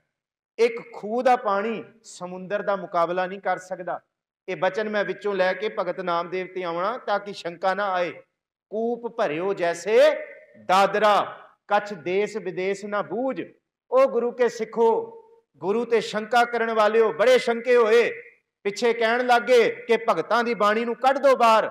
ਇਹ ਬਹੁਤ ਵਿਕਾਰੀ ਸਾਡੇ ਤੇ ਬੜੇ ਤਰ੍ਹਾਂ ਦੇ ਹਮਲੇ ਕੀਤੇ ਗਏ, ਪਰ ਜੋ ਮੋਹਰ ਧੰਨ ਗੁਰੂ ਅਰਜੁਨ ਸਾਹਿਬ ਤੇ ਗੁਰੂ ਗੋਬਿੰਦ ਸਿੰਘ ਨੇ ਲਾਤੀ, ਰਹਿੰਦੀ ਧਰਤੀ ਤੱਕ ਸਿੱਖ ਆਪਣਾ ਸੀਸ ਕਤਲ ਕਰਾ ਲੇਗਾ, ਪਰ ਗੁਰੂ ਗ੍ਰੰਥ ਸਾਹਿਬ ਦਾ ਇੱਕ ਅੱਖਰ ਨਾ ਵੱਧ ਤੇ ਨਾ ਘੱਟ ਹੋਣ ਦੇਗਾ। ਸਤਿਗੁਰੂ ਗੁਰੂ ਗ੍ਰੰਥ ਸਾਹਿਬ ਜੀ ਦੀ ਇਹ ਬਾਣੀ ਦਾ ਸੱਚ ਹੈ। ਸਤਿਗੁਰੂ, ਕਿਉਂਕਿ ਕੱਲ ਰਾਗ, ਕਿਉਂਕਿ ਜਿੰਨੇ ਰਾਗਾਂ ਦੇ ਵਿੱਚ ਬਾਣੀ ਭਗਤ ਨਾਮਦੇਵ ਜੀ ਦੀ ਤੇ ਜਿਹੜੇ ਵਿਸ਼ੇ ਦੇ ਸਭ ਸ਼ਬਦ ਨੇ ਸਿਰਫ ਉਹ ਲੈਣਾ। ਅੱਜ ਇਤਿਹਾਸ ਦੇਖੀ, ਕਹਿੰਦੇ 7 ਸਾਲ ਦੀ ਉਮਰ ਦੇ ਵਿੱਚ ਜਦ ਇਹ ਕੌਤਕ ਦੇਖਿਆ ਪਿੰਡ ਵਾਲਿਆਂ ਨੇ ਕਿ ਹੈਰਾਨ ਹੋ ਗਏ, ਪਿਤਾ ਤੇ ਨਾਨਾ ਦੋਨੋਂ ਹੈਰਾਨ ਹੋ ਗਏ ਕਿ ਇਹ ਕੀ ਕੌਤਕ ਵਰਤ ਗਿਆ, ਜਾਂ ਸਾਡੀ ਭਗਤੀ ਝੂਠੀ ਸੀ ਤੇ ਜਾਂ ਇਹ ਵਿਠੁਲ ਸੱਚਾ। ਇਹ ਸ਼ੰਕੇ ਖੜੇ ਕੀਤੇ ਗਏ, ਇਹ ਕੀ ਹੈ। ਭਗਤ ਨਾਮਦੇਵ ਜੀ ਦੀ ਇਸ ਬੰਦਗੀ ਕਰਕੇ ਵਿਠੁਲ ਦੀ ਜਿੰਨੀ ਮਸ਼ਹੂਰੀ ਹੋਈ, ਕਹਿੰਦੇ ਮਹਾਰਾਸ਼ਟਰ ਦੇ ਵਿੱਚ ਇਸ ਤੋਂ ਪਹਿਲਾਂ ਵਿਠੁਲ ਕਦੀ ਨਹੀਂ ਧਿਆਇਆ ਗਿਆ। ਇਹ ਭਗਤ ਨਾਮਦੇਵ ਜੀ ਦੀ ਬੰਦਗੀ ਸੀ। ਹਾਂ, ਇਹਦਾ ਜ਼ਿਕਰ ਭਗਤ ਨਾਮਦੇਵ ਜੀ ਨੇ ਆਪਣੀ ਬਾਣੀ ਵਿੱਚ ਵੀ ਕੀਤਾ ਕਿ ਰੱਬ ਤੂੰ ਬਹੁਤੀ ਐ ਨਾ ਕਰ ਕਿ ਮੈਂ ਹੀ ਮੈਂ ਆ। ਜੇ ਭਗਤ ਨਾ ਹੋਏ ਤੇ ਫਿਰ ਰੱਬ ਵੀ ਨਾ ਹੋਏਗਾ। ਇਹ ਕਸਮ ਖਾ ਕੇ ਭਗਤ ਨਾਮਦੇਵ ਜੀ ਨੇ, ਖੈਰ ਚਲੋ ਅੱਜ ਉਸ ਪਾਸੇ ਨਾ ਤੁਰੀਏ, ਕੱਲ ਤੁਰਾਂਗੇ ਇਸ ਪਾਸੇ, ਬਾਣੀ ਵਾਲੇ ਪਾਸੇ। ਉਮਰ ਹੋਈ ਭਗਤ ਨਾਮਦੇਵ ਜੀ ਦੀ 16-17 ਸਾਲ। ਉਸ ਵੇਲੇ ਉਹਨਾਂ ਦੇ ਇੱਕ ਸੰਤ ਭਗਤ ਸਨ, ਜਿਨ੍ਹਾਂ ਦਾ ਨਾਮ ਮਹਾਰਾਸ਼ਟਰ ਉਹਨਾਂ ਦੇ ਪਿੰਡ ਤੋਂ ਮਿਲਦਾ, ਜਿਨ੍ਹਾਂ ਦਾ ਨਾਮ ਸੀ ਗਿਆਨੇਸ਼ਵਰ ਗਿਆਨਦੇਵ। ਇਹਦਾ ਜ਼ਿਕਰ ਭਾਈ ਜੋਤ ਸਿੰਘ ਸਾਰੀ ਕਿਤਾਬ ਵਿੱਚ ਕਰਦਾ। मैं कोई भी ऐसी गल नहीं करांगा जिहड़ी साडे लिटरेचर तो बाहर हो जां जिहदे ते कोई शंका हो। नाल मैं लिटरेचर रख रहा और बहुत ऑथेंटिक लिटरेचर है, पंजाबी यूनिवर्सिटी पब्लिकेशन तो छपिया होया 2004 का। भाई जोत सिंह तुसीं सर्च भी कर लियो किताब।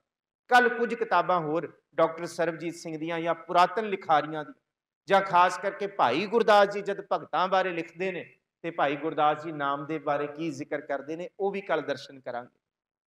16 साल की उम्र दे विच एक गोलू नाम का, ਉਹਦਾ नाम गोरा भी लिखिया। कहते वो एक जुलाहा सी, एक खास किस्म का, वो खास करके उस वेले मिट्टी के भांडे भी बनाउंदा सी ते होर काम भी, घुमियार भी सी। वो बंदगी करते सी तीनों, भगत नामदेव, होर सन साथी ते ज्ञानेश्वर। ज्ञानदेव की सुरत बहुत जुड़ी हुई सी रब की बंदगी च। उन्होंने एक कहते अज बैठ के वेखते हाँ, कहते अज गोरा दसेगा कि सब तो ज़्यादा टिकिया होया मन किहदा है। ते गोरे ने की किया, संत भगत गोरे ने ना पहला भगत नामदेव के मत्थे ते ऐ टनकाया ते दूसरा ज्ञानेश्वर के मत्थे ते टनकाया। ज्ञानदेव भी उसका नाम लिखिया। ते जिस वेले मत्थे ते टनकाया ते ज्ञानदेव बोलिया नहीं कुछ, ते भगत नामदेव बोल पिया कि असी कोई भांडे थोड़ी हाँ, काम तेरा घुमियारी वाला ते सानू भी भांडिया की तरह परख रहा। ते उसी वेले ज्ञानदेव बोल पिया, संत गोरे हजे नामदेव की बंदगी सुरत विच नहीं जुड़ी, इनू नहीं पता रब किस किस रूप दे विच भांडिया नूं परखदा। इनू नहीं पता, इनू तेरे परखे भांडे तो ही अजे दिक्कत होगी, ते जा नामदेव तू कोई गुरु धार। ते उस वेले जिहड़ा गुरु का नाम लिखिया सारियां ने, फिर नामदेव जी ने जाके जिस मंदिर विच जिस थां ते जाके एक भगत नामदेव जी नूं कहा कि तुसी गुरु धारो, ते उहदा नाम विशोभा लिखिया। विशोभा अपना गुरु बनाया नामदेव जी ने। ते ओ जिस वेले उन्होंने पता लग्या नामदेव आ रहा, विशोभा कोड़ी बन गया। ते कोड़ी बन के नामदेव नूं उन्होंने परखिया। ये सारा और यदा जिक्र कल भाई गुरदास जी दियां असी वारां विचों करांगे, भाई गुरदास जी की लिखतां विचों करांगे, ताकि साडे मन की शंका निकल जाए। ये विठुल तो लैके ये मूर्ति तो लैके सफर अकाल तक किवें गया, ये सारा भगत नामदेव जी की बाणी दसदी है। पर असी सौड़ी मत करके भगत नामदेव जी की बाणी का निखेड़ा नहीं कर सके। कोई कह दिंदा जी वो मूर्ति पूजक ही रहे, तो कोई कह दिंदा जी नहीं जी उन्होंने कृष्ण जी की पूजा की, तो कोई कहता नहीं वो अकाल के पुजारी रहे। पर भगत नामदेव जी ने सीधी गल कही, जे एक पत्थर के उत्ते तुसी शरदा ला के उन्होंने पूजते हो, तो फिर दूसरा पत्थर पैर के थले उन्होंने क्यों नहीं पूजते। ये गल भगत नामदेव जी की दृढ़ करती है। जां ये शब्द हले यारां खुशखबरी, वह जिक्र है, नीके तेरी बाग आले तेरा नाम।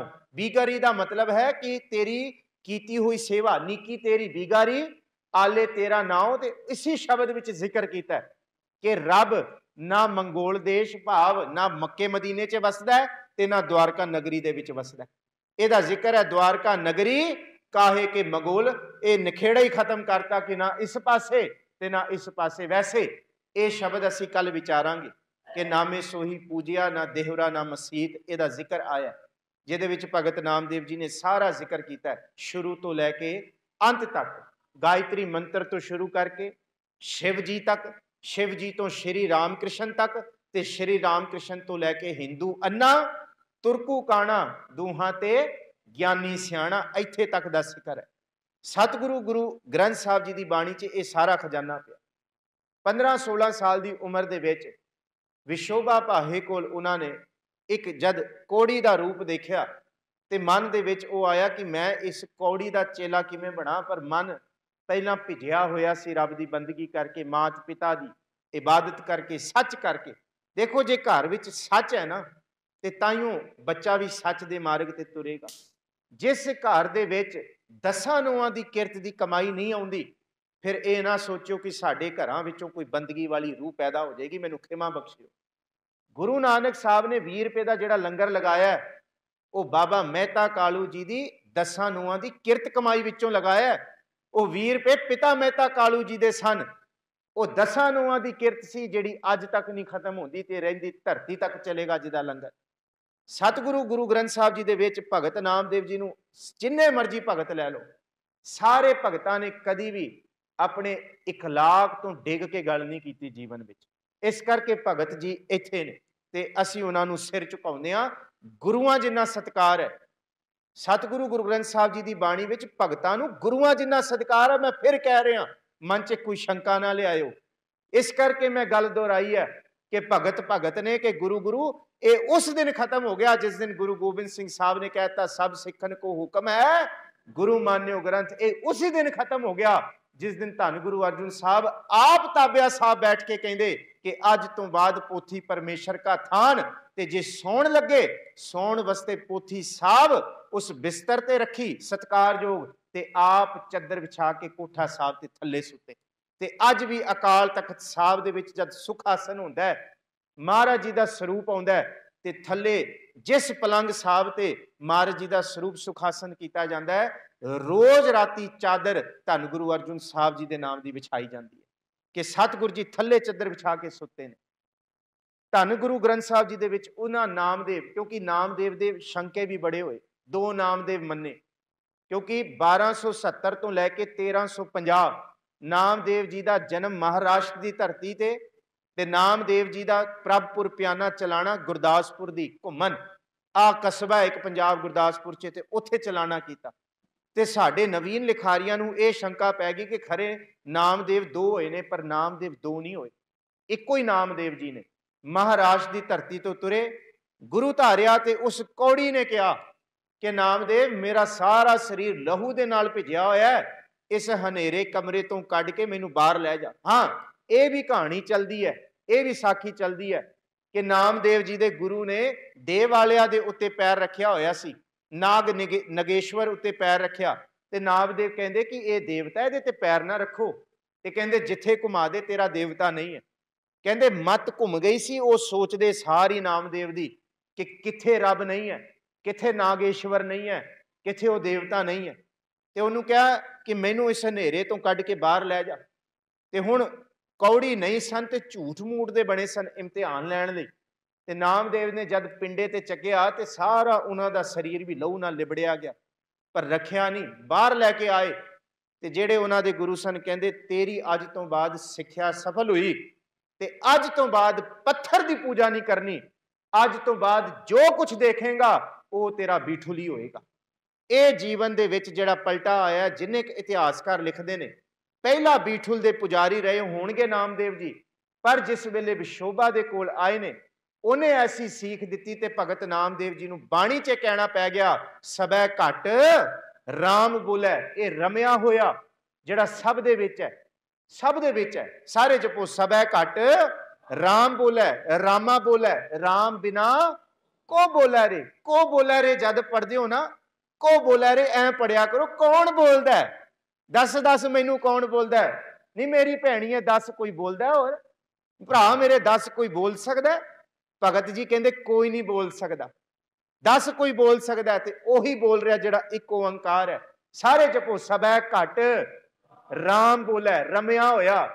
इस करके राम कहन में भेत है ता मैं एक विचार, सोई राम सबै कहा सोई कौतक हार। इत्थे कौतक हार नहीं, जिहड़ा सब विच मौजूद है। भगत जी उस रमैया नूं कह रहे जिन्हों गुरु अर्जन साहब जी कहते रामैया के गुण चेत प्राणी, कि ओ राम शंका ना पाए, रामैया जिहड़ा रमिया होया, रामैया हूं बारिक तेरा काहे ना खंडस अवगुण मेरा। इस करके सबै घट राम बोलै, रामा बोलै, राम बिना को बोलै रे। एकल माटी, वो सारिਆਂ ਨੂੰ ਬਣਾਉਣ वाला इको ही है, ਤੇ इको ही मिट्टी नाल बनाया पंज तत्त, पंज तत्तां नाल सारे शरीर बनाए ने। एकल माटी कुंचर चीटी भाजन है बहु नाना रे।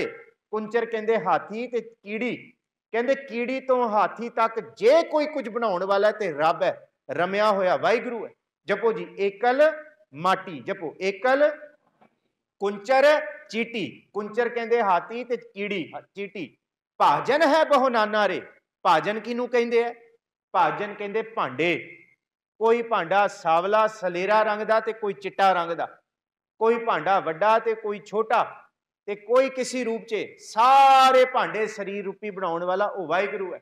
एकल माटी कुंचर चीटी भाजन है बहु नाना रे। ते इथों तक नहीं, अस्थावर जंगम कीट पतंगम। हुण अस्थावर जंगम की है? कहते जड़ रूप रुख ते पत्थर जिहड़े आप तुर नहीं सकते वो बनाने वाला भी रब है, ते कीट पतंगम ते उड्डण वाले तुरन फिरन वाले सारे जीव जंत बनाने वाला भी वो है। ये भगत नामदेव जी का उपदेश है। अस्थावर जंगम कीट पतंगम कहते घट घट राम समाना रे। इथों भगत नामदेव जी के जीवन में पलटा पिया कि उन्होंने हुण वीठुल कोई मूर्ति नहीं है, उन्होंने वीठुल वो है जिहड़ा सारियां दे अंदर बोलदा है, जिहड़ा सब दे अंदर बैठा होया ते जिहदे दीदार भगत जी ने सब दे विच कीते है। आओ हुण भगत नामदेव जी का गौड़ी राग का जिहड़ा शब्द है, पहला शब्द भगत नामदेव जी का, जे उस तो शुरू करिए तो इन्हां रागां दे विच भगत नामदेव जी की तकरीबन 17-18 राग दे विच बाणी है। बहुत वड्डा खजाना है भगत नामदेव जी की बाणी का। ते भगत नामदेव जी ने सीधी जी गल की, हाँ ये शब्द शंके पाउंदे ने, धन धन ओ राम बेन बाजे, मधुर मधुर धुन अनहद गाजे, धन धन मेगा रुमावली, धन धन कृष्ण औडे कामली, धन धन बनखंड बृंदाबना, जह खेला श्री नारायणा। पर ये सारिया तुकां नूं एक पासे रख के आखिरी तुक पढ़ लियो ते गल समझ आ जाएगी। ते ओहदा जिक्र है बेन बजाए गोधन चरै, कि रब की बांसुरी, रब का नाद ही सारियां विच वज रहा है, ते रब के हुक्म दे विच ही असीं गवाले रूप च ओहदा ही दिता खा रहे हैं। इत्थे गल खत्म कर दी। बेन बजाए गोधन चरै, नामे का स्वामी आनंद करे। ते वो स्वामी केड़ा है? कहंदा जिहड़ा सारी सृष्टि वेख के आनंद कर रहा है। इस करके गुरु गोबिंद सिंह साहब कहंदे है, एक शिव भये एक गए फिर एक भये, रामचंद्र कृष्ण के अवतार भी अनेक हैं। यही कुछ भगत नामदेव जी ने अपनी बाणी में कहा कि ओही विष्णु बनाने वाला रमया होया प्रभु, ओही शिव बनाने वाला रमया होया प्रभु, ते ओही विष्णु के 11 अवतार बनाने वाला रमया होया प्रभु, कोई दूसरा नहीं। सतगुरु गुरु ग्रंथ साहब जी की बाणी च एक मराठी भाषा का शब्द लईए, क्योंकि भगत नामदेव जी ने जिहड़ी मराठी वरती है ना, कहते वो मराठी सब तो पुरातन मराठी ते सब तो नवीन मराठी का मिक्सचर है। हुण पुरातन किवें? क्योंकि नामदेव जी का जन्म 1270 च होया, ते जिस नगरी च होया वो महाराष्ट्र है। ते महाराष्ट्र दे विच उन्होंने बड़ी तीर्थ यात्रा की, क्योंकि जद उन्होंने अंदर ये प्रतीत हो गई ना कि जे ये पत्थर है तो वह पत्थर पत्थर क्यों नहीं, तो जे वो पत्थर पूजन वाला है तो फिर इस पत्थर नूं असीं देव क्यों नहीं कहिंदे, ये स्पष्ट किया। तो इस करके कहा कि दुनिया के लोगों, असल दे विच पत्थर तुहाडा मन है, जिन्ना चिर तक मन पत्थर विच गुरु दे शब्द दा कला अमृत नहीं वरसदा, उन्ना चिर तक तुहानूं रब दी इबादत नहीं होंदी, जिन्ने मर्जी कर्म कांड कर लो। इहदा जिक्र पहल पुरिए पुंडरक बना, ताचे हंसा सगले जना, कृष्णा ते जानो हर हर नाचती नाचना। पहल पुरसा बिरा आथून पुरसा दमरा, असगा अस उसगा हर का बागरा नाचे पिंधी मैं सागरा। 5-7 मिनट बाद कथा शुरू हुई सी, सो 5 मिनट मैं होर भाई साहब जी पहुंच चुके ने लवांगा। सतगुरु गुरु ग्रंथ साहब जी की बाणी का यह शब्द प्योर मराठी च है, और गुरु ग्रंथ साहब च एक भाषा नहीं, गुरु ग्रंथ साहब जी दे विच कई भाषावां ने, 26 भाषावां ने गुरु ग्रंथ साहब जी दे विच, ते 120 डायलैक्ट्स ने। डायलैक्ट्स कहंदे ने उपभाषावां, जिस तरह कहंदे हैं हर 4-5 मील बाद भाषा बदलती है पंजाब दी। माझी है, मालवी है, दुआबी है, डोगरी है, पुआधी है, लहिंदी है, खड़ी है, रावलपिंडी वाली है, मुल्तानी है। ये तो पंजाबी दियां मैं तुहानूं 7-8 उंगलों के पोटियां ते गिना दांगा। ते गुरु ग्रंथ साहब जी दे विच जिहड़ियां 26 भाषावां ने, उन्नियां 26 भाषावां दे विचों अगे जिन्नियां उपभाषावां डायलैक्ट्स बनते हैं, उहदी कुल गिनती अज तक 120 गिनी गई है। अगे होर भी खोज है, जिस तरह ये असी मैत्री भाषा पढ़ते हैं, सहसतव नैन नन नैन है तो एक, हुण मैत्री दे विच सहसतव नैनन पढ़ते हैं। ਇਹਦਾ मतलब ये मैत्री की उपभाषा है। इस तरह दियां कई भाषावां सतगुरु गुरु ग्रंथ साहब जी दे विच है। जे असी अरबी फारसी देखी, यक अर्ज गुफ्तम पेश तो दरगोश कुन करतार, रेखता अरबी भी है, फारसी भी है, उर्दू भी है। हका कबीर करीम तू बेऐब परवदगार, दुनिया मुकामे फानी। जां गुरु अर्जुन साहब जी जे कहते खाक नूर करदम आलम दुनियाए, असमान जिमी दरखत आब पैदाइश खुदाए, बंदे चशम दीदंग फनाए, दुनिया मुर्दार खुर्दनी गाफल हवाए दुनिया के लोगों, ओ गुरु के सिखो मैं हथ बन के कहना, किथे अपने बच्चों को यह ना कह दो कि बच्चों पंजाबी मत बोलो गवार हो जाओगे। ओ बच्चों, ओ मात पिताओ, अपने बच्चों को भाषावां सिखाउणियां ने ते गुरु ग्रंथ साहब जी की बाणी नाल जोड़ो। एक नहीं 26 भाषावां सिखेगा तुहाडा बच्चा। एक डायलैक्ट्स नहीं, दुनिया के हर तरह के डायलैक्ट्स, हर तरह की जोग्राफिकल कंडीशन नूं सिखेगा तुहाडा बच्चा। ਜਿਹੜੀਆਂ अनकॉन्शियसली विद्या की उन्होंने दात बाणी विचों मिलनी है, पंजाबी विचों मिलनी है, वो कित्थों नहीं मिलनी। एक धरती ते इको एक पंजाबी भाषा है गुरमुखी, जिहड़ी इस धरती की सारियां भाषावां नूं हजम कर सकती है। अंग्रेजी नहीं हजम कर सकती, राड़ा नहीं है, राणा अंग्रेजी विच नहीं है। किन्ने सारे अखर ऐसे ने तुसीं अंग्रेजी विच बोल ही नहीं सकते। राणा कित्थे है अंग्रेजी विच, राड़ा कित्थे है? ये सारियां भाषा, गंगा लफ्ज कित्थों लियाओगे तुसीं? हुण थाई भाषा जिहड़ी है, थाईलैंड जां चाइनीज़, उन्हां दे विच सब तो ज़्यादा उचारण गंगा ते गंगा दे हुंदे है। ते सब तो छेती जे चाइनीज़ ते थाई कोई सीख सकदा है, तो वो सिखां दा बच्चा सीख सकदा है, जिन्हें गुरमुखी सीखी होए। इन्नियां भाषावां दा इत्थे भंडार है। ते भगत नामदेव जी की जिहड़ी मराठी पुरातन तो पुरातन है, सब तो पुरातन जिहड़ी है ना, सब तो पुरातन 1270 दी, ये शब्द पढ़ लो कि पहल पुरिये पुंडरक वना, ये सब तो पुरानी मराठी है। अज भी सब तो पुरातन ग्रंथ मराठी दे खोल के देख लो, जे सब तो पुरानी मराठी मिलाई जाएगी तो भगत नामदेव जी की 1270 की मराठी महाराष्ट्र विच बोलण वाली गुरु ग्रंथ साहब जी दे विच पई है। ते ओही मराठी भाषा जद बाकी इस खित्तियां दी, देश के खित्तियां दी भाषा दे नाल रली ते ओ आम मराठी समझण वाली हो गई। ते जद भगत नामदेव जी तुरे ने, भगत नामदेव जी अपने जद्दी पिंड तो तुरे ने, तुर के नागेश्वर पहुंचे जिथे देहरा घुमाया। उस तो बाद भगत नामदेव जी गुजरात की धरती ते गए ने। भगत नामदेव जी अगे तुरे ने, कांशी वाल गए ने, दिल्ली वाल आए ने भगत नामदेव जी। दिल्ली ये घटना हुई कल, मुहम्मद बिन तुगलक की घटना साझी करांगे तुहाडे नाल। जो मुहम्मद बिन तुगलक ने भगत नामदेव जी नाल धक्का कीता, मरी गऊ नूं जिवाउण वाला। आ जिहड़ी घटना कुतुब मीनार की धरती है ना, कुतुब मीनार के बाहर एक घटना वापरी है। मुहम्मद बिन तुगलक ने भगत नामदेव जी के नाल धक्का कीता ते ओही कुछ भगत नामदेव जी ने अपनी मां नूं कहा कि ना मैं तेरा पुत्र ते ना तू मेरी मां। ते जिस वेले बाबा बंदा सिंह बहादुर का वेला आया ते इस धरती ते गुरु का एक ऐसा सिख बच्चा आया जिन्हों बाबा बंदा सिंह बहादुर के उत्ते होण वालियां तशद्दुदां, जिहदे उत्ते फरकशीयर तशद्दुद कर रहा सी, ते मां कहंदी मैं अपने पुत्र नूं बचाउणा है। उसी कुतुब मीनार की धरती के नाल उस सिख बच्चे ने कहता कि मां जे तू मैनू बचाउण आई है तो ना तू मेरी मां है ते ना मैं तेरा पुत्र हाँ, ते तू कौन है फिर? मैं गुरु गोबिंद सिंह साहब का सिख हाँ। ते ये घटना कोई एक बारी नहीं वापरी, ये घटना 1300 ईस्वी दे विच पहली बार वापरी है। भगत नामदेव जी दे नाल मुहम्मद बिन तुगलक ने धक्का कीता ते फिर यही घटना दोबारा वापरी है 1718 दे विच बाबा बंदा सिंह बहादुर दे समय, जिस वेले उस सिख बच्चे ने कहा सी कि जे तू मैनू बचाउण आई है तो फिर मैं तेरा पुत्र नहीं हाँ। ये घटना कौन दसेगा? आ समागम ही दस सकते हैं, आ खोज ही दस सकती है वड्डे विद्वानां दी, जिन्हां नूं असीं पढ़ीए, जिन्हां नूं खोजीए।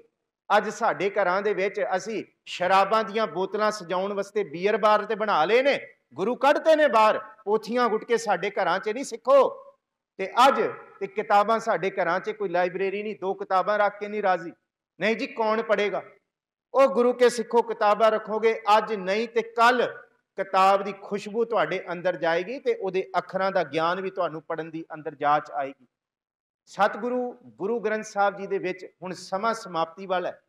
मैं सिर्फ नटशैल दे विच अज जीवन लिया भगत नामदेव जी का, ते शंका कोई ना रहे। इनू मैं फिर कल भी दोहरा दांगा कि नामदेव जी जिस वीठुल का जिक्र करते हैं, वो वीठुल उन्होंने गुरती विच मिलिया, उन्होंने उन्होंने भाषा विच मिलिया। इस करके भगत नामदेव जी ने जद भी रब की बंदगी की, जो उन्होंने गुरती विच मिलिया वो कोई नहीं भुल सकता। मां की गुरती विचों हुण गुरु नानक साहब जी नूं गुरती विच की मिलिया? लैंदी बोली मिली। सतगुरु गुरु नानक साहब जी का ननकाना साहब प्रकाश है, ते महाराज जी कहते है भी होसी जाए ना जासी, रचना जिन रचाई, ते बाणी भी फिर उस बोली विच रची। फिर ये असीं पढ़ते हैं। ਇਹਦਾ मतलब कि जो गुरती विच पाता जाए वो फिर विसरदा नहीं।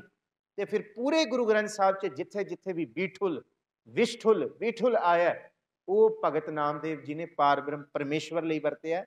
ਕੱਲ ਨੂੰ ਭਗਤ ਨਾਮਦੇਵ ਜੀ ਦੇ ਜੀਵਨ ਬਾਰੇ ਥੋੜੀ ਜੀ 1270 ਤੋਂ ਲੈ ਕੇ 1350 ਤੱਕ ਆਖਰੀ ਸਮਾਂ ਉਹਨਾਂ ਦਾ ਗੁਰਦਾਸਪੁਰ ਪੰਜਾਬ ਦੀ ਧਰਤੀ ਦਾ ਹੈ। ਪੰਜਾਬ ਨੂੰ ਉਹਨਾਂ ਨੇ ਭਾਗ ਲਾਏ, ਗੁਰਦਾਸਪੁਰ ਕਸਬਾ ਹੈ ਜਿੱਥੇ ਟਿਕੇ, ਤੇ ਉਹਨਾਂ ਦੀ ਬਾਣੀ ਬਾਰੇ ਜਿੰਨੀ ਕੁ ਬਾਣੀ ਭਗਤ ਨਾਮਦੇਵ ਜੀ ਦੀ ਜਿੰਨੀ ਕੱਲ ਅਸੀਂ ਦਰਸ਼ਨ ਕਰ ਸਕਾਂਗੇ, ਸਾਰੇ ਸ਼ਬਦ ਭਾਵੇਂ ਉਹ ਮਹਾਰਾਸ਼ਟਰੀ ਵਾਲੇ, ਇਸ ਸ਼ਬਦ ਦਾ ਵੀ ਅਸੀਂ ਅਰਥ ਕਰਾਂਗੇ। ਪਹਿਲਪੁਰੀਏ ਪੁੰਡਰਕ ਬਨਾ ਤਾਚੇ ਹੰਸਾ ਸਗਲੇ ਜਨਾ, ਜਾਂ ਸਬੈ ਘਟ ਰਾਮ ਬੋਲੇ, ਜਾਂ ਭਗਤ ਨਾਮਦੇਵ ਜੀ ਦਾ ਹੱਲੇ ਯਾਰਾਂ ਖੁਸ਼ਖਬਰੀ, ਜਾਂ ਮੁਹੰਮਦ ਬਿਨ ਤੁਗਲਕ ਨੇ ਕਿਹਾ ਸੀ ਕਿ ਛੋੜ ਰਾਮ ਕੀ ਨਾ ਭਜੈ ਖੁਦਾਏ, ਕਿ ਕਹਿੰਦੇ ਮੈਂ ਖੁਦਾ ਨਹੀਂ ਕਵਾਂਗਾ ਧੱਕੇ ਨਾਲ, ਪਰ ਜਦ ਮੌਜ ਵਿੱਚ ਆਏ ਤੇ ਸਾਰੇ ਲਫ਼ਜ਼ ਉਹ ਉਚਾਰੇ ਜਿਹੜੇ ਕੁਰਾਨ ਸ਼ਰੀਫ ਦੇ ਵਿੱਚ ਮਿਲਦੇ ਨੇ। ਜਿਹੜਾ ਸ਼ਬਦ ਮੈਂ ਅੰਦੁਲੇ ਕੀ ਟੇਕ ਤੇਰਾ ਨਾਮ ਖੁੰਦਕਾਰਾ, ਮੈਂ ਗਰੀਬ ਮੈਂ ਮਸਕੀਨ ਤੇਰਾ ਨਾਮ ਹੈ ਆਧਾਰਾ, ਇਹ ਸਾਰੇ ਸ਼ਬਦ ਇਸਲਾਮੀ ਨੇ ਜੇ ਆਪਣੀ ਮੌਜ ਵਿੱਚ ਆਏ। ਸੋ ਇਹ ਸਾਰਾ ਖਜ਼ਾਨਾ ਕੱਲ ਨੂੰ ਦਰਸ਼ਨ ਕਰਾਂਗੇ। ਮੈਂ ਬੇਨਤੀ ਕਰਾਂਗਾ ਭਾਈ ਕੱਲ ਨੂੰ ਜ਼ਰੂਰ ਆਓ, ਆਖਰੀ ਦਿਨ ਹੈ ਸਮਾਗਮ ਦਾ, ਕਿਉਂਕਿ ਇਹ ਮੌਕੇ, ਇਹ ਸੁਭਾਗ ਭਰੇ ਮੌਕੇ ਬਾਰ-ਬਾਰ ਨਹੀਂ ਮਿਲਦੇ। ਇਹ ਸਤਿਗੁਰ ਜੀ ਨੇ ਕਿਰਪਾ ਕੀਤੀ, ਇਹ ਇਹਨਾਂ ਨਾਲ 13 ਆਸਾ ਜਿਹੜਾ ਇਹਨਾਂ ਨੇ ਸੁਸਾਇਟੀ ਬਣਾਈ, ਭਾਈ ਇੰਦਰਜੀਤ ਸਿੰਘ ਜੀ, ਜਾਂ ਮੇਰੇ ਬਹੁਤ ਅਸੀਜ਼ ਭਾਈ ਜਗਦੇਵ ਸਿੰਘ ਜਿਨ੍ਹਾਂ ਨਾਲ ਬਹੁਤ ਪੁਰਾਣਾ ਮੇਰਾ ਨਾਤਾ ਹੈ, ਵਿਕਾਸਪੁਰੀ ਸੀ ਬਲਾਕ ਤੋਂ ਇਹਨਾਂ ਨੇ ਬਹੁਤ ਹੱਲਾਸ਼ੇਰੀ ਦੇ ਕੇ ਪਹਿਲਾਂ ਕਥਾ ਸ਼ੁਰੂ ਕਰਵਾਈ। ਮੈਨੂੰ ਕਥਾ ਦੇ ਲਈ ਇਹਨਾਂ ਨੇ ਉਲੀਕਿਆ ਕਿ ਆਓ ਤੁਹਾਨੂੰ ਅਸੀਂ ਸਮਾਂ ਦਿੰਦੇ ਹਾਂ, ਸਟੇਜ ਦਿੰਦੇ ਹਾਂ। ਲਾਇਕ ਨਹੀਂ ਸੀ ਦਾਸ ਉਸ ਵੇਲੇ, ਮੈਂ ਇਹ ਗੱਲ ਦੱਸ ਰਿਹਾ 2008 ਤੇ 9 ਦੀ, ਤੇ ਉਸ ਵੇਲੇ ਮੈਂ ਭਾਈ ਜਗਦੇਵ ਸਿੰਘ ਉਹਨਾਂ ਦਾ, ਤੇ ਮੈਂ ਸਦਾ ਹੀ ਧੰਨਵਾਦੀ ਹਾਂ ਐਸੇ ਗੁਰਸਿੱਖਾਂ ਦਾ ਜਿਨ੍ਹਾਂ ਨੇ ਗੁਰਮਤ ਵਾਲੇ ਪਾਸੇ ਤੋਰਿਆ, ਤੇ ਮੈਂ ਸਦਾ ਹੀ ਰੇਣੀ ਰਵਾਂਗਾ ਆਪ ਸੰਗਤਾਂ ਦਾ। ਤੇ ਮੈਂ ਬੇਨਤੀ ਕਰਾਂਗਾ ਭਾਈ, ਕਿਉਂਕਿ ਜਿਨ੍ਹਾਂ ਬੱਚਿਆਂ ਨੂੰ ਮੈਂ ਹੈਰਾਨ ਸੀ, ਭਗਤ ਨਾਮਦੇਵ ਜੀ ਦੇ ਪਿਤਾ ਦਾ ਨਾਮ ਯਾਦ ਹੈ, ਮਾਤਾ ਦਾ ਨਾਮ ਗੋਨਾਬਾਈ, ਇਹ ਵੱਡੀ ਜਿੱਤ ਹੈ ਤੁਹਾਡੇ ਸਿੱਖਾਂ ਦੀ ਕਿ ਭਗਤਾਂ ਦੇ ਮਾਂ-ਬਾਪ ਦਾ ਨਾਮ ਸਾਡੇ ਬੱਚਿਆਂ ਨੂੰ ਯਾਦ ਹੋਏ, ਇਤਿਹਾਸ ਪਤਾ ਹੋਏ। ਸੋ ਬਾਕੀ ਜਿਹੜੀ ਬਾਣੀ ਦੀ ਵਿਚਾਰ ਹੈ ਕੱਲ ਨੂੰ ਕਰਾਂਗੇ, ਸਮਾਂ ਸਮਾਪਤੀ ਵਾਲਾ ਹੈ। ਸਮੁੱਚੇ ਤੌਰ ਤੇ ਸ੍ਰੀ ਗੁਰੂ ਗ੍ਰੰਥ ਸਾਹਿਬ ਜੀ ਦਾ ਸਭ ਤੋਂ ਵੱਧ ਧੰਨਵਾਦ, ਆਪ ਸਾਰੀਆਂ ਸੰਗਤਾਂ ਦਾ ਧੰਨਵਾਦ, ਭਾਈ ਸਾਹਿਬ ਭਾਈ ਇੰਦਰਜੀਤ ਸਿੰਘ ਜੀ, ਭਾਈ ਜਗਦੇਵ ਸਿੰਘ ਜੀ, ਹੋਰ ਜਿੰਨੇ ਵੀ 13 ਆਸਾ ਵੈਲਫੇਅਰ ਸੁਸਾਇਟੀ ਦੇ ਜਨ ਨੇ ਜਿਨ੍ਹਾਂ ਨੇ ਇਹ ਸੁਹਿਰਦ ਉਪਰਾਲਾ ਕੀਤਾ, ਮੈਂ ਸੱਚੀ ਤਹਿ ਦਿਲੋਂ ਉਹਨਾਂ ਨੂੰ ਮੁਬਾਰਕ ਦਿੰਦਾ, ਕਿਉਂਕਿ ਸਾਡੇ ਵਰਗਿਆਂ ਨੂੰ ਵੀ ਇਹਨਾਂ ਸਮਾਗਮਾਂ ਕਰਕੇ ਖੋਜ ਦਾ ਅਵਸਰ ਮਿਲਦਾ ਹੈ ਤੇ ਆਪ ਸੰਗਤਾਂ ਦੇ ਨਾਲ ਸਾਂਝ ਪਾਉਣ ਦਾ ਸੁਭਾਗ ਮਿਲਦਾ ਹੈ। ਭੁੱਲਾਂ ਚੁੱਕਾਂ ਦੀ ਖਿਮਾ ਹੈ ਜੀ। ਗੱਜ ਵੱਜ ਕੇ ਫਤਿਹ ਬੁਲਾਓ, ਆਖੋ ਜੀ ਵਾਹਿਗੁਰੂ ਜੀ ਕਾ ਖਾਲਸਾ, ਵਾਹਿਗੁਰੂ ਜੀ ਕੀ ਫਤਿਹ।